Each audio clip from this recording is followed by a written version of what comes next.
Kiss bassist Gene Simmons, who turns 73 today while the band continues their farewell tour in Australia, claims that he has never been high or drunk once in his life.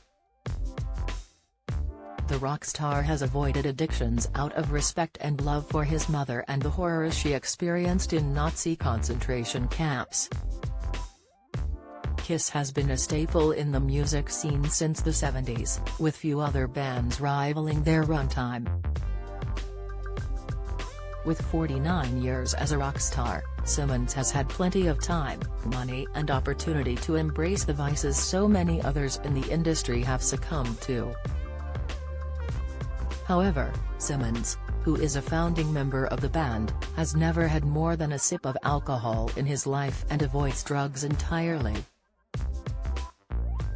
In an interview with CNN in 2013, Simmons gave fans a detailed look at his private life, which included some insight on his lifelong sobriety.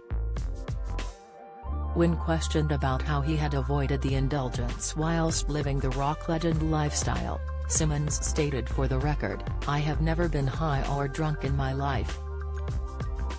He admitted, "Yes, I know I look like one of those guys. Happen not to be. That's a personal life decision that I have, and I'll tell you why in all seriousness."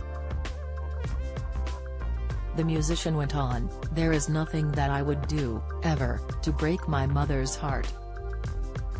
That's my biggest inspiration and she continues to inspire me every day." Simmons is open about his incredibly close and loving relationship with his mother, Flora Klein, having said, "I worship the ground she walks on." In a 2016 interview, he also revealed that on the odd occasion he has tried a sip of alcohol, he has never actually enjoyed the taste or even the smell. The only child went on to explain that he believed, "I had no right to harm my mother," painfully adding, "Life did that enough." The musician was referring to the traumatic events his Jewish mum had experienced as a teenager in Nazi concentration camps. Although his mother had rarely spoken about her experiences during the war, a German newspaper, Bild am Sonntag, found a parcel of insightful documents which they presented to Simmons in early 2020. Flora had passed away in 2018, leaving her only son distraught without his moral compass, although the documents now provided a new insight into her formative teen years. After the war had ended, Simmons' mum had filed for restitution for the atrocities she endured and described her experiences in writing as part of the application. Don't miss /entertainment/music/1659762/ Pavarotti death illness child coma motto. Flora explained how she had to wear a yellow Jewish badge on my chest and was not allowed to leave my apartment without it. She was taken to Ravensbrück concentration camp in 1944, which was surrounded by barbed wire and guarded by the SS, and worked the fields gathering potatoes. Later, she was moved to Flossenburg concentration camp, a journey during which some prisoners died. Lastly, in March 1945 she was moved again to Mauthausen concentration camp and recalled in her sworn statement that she lived in a tent in this camp, which was surrounded by an electric barbed wire fence. Flora was the only member of her family to survive the war, with Simmons sharing in the CNN interview, "My entire family was killed off in the gas chambers of Nazi Germany."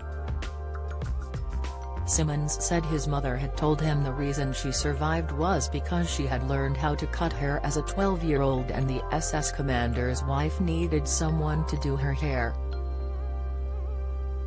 Once she had been liberated, Flora was taken to a nearby hospital and diagnosed with malnutrition. This evidently stuck with the young woman, as Simmons recalled, "She always gave me an apple or something else to eat when I visited her." After she had physically recovered, Flora returned to Hungary and married Jechiel Witz in 1946, giving birth to Chaim Witz, now known as Gene Simmons, just 3 years later. Flora and Jechiel's marriage only lasted a few years, with financial troubles plaguing the family as they immigrated to Israel. Simmons recalled how the family largely survived on rationed bread and milk, and by age 7 he had begun to pick wild fruit and sell it on the roadside. Once his parents divorced, Flora immigrated with her only son to New York in 1958, where he would soon become a musical legend.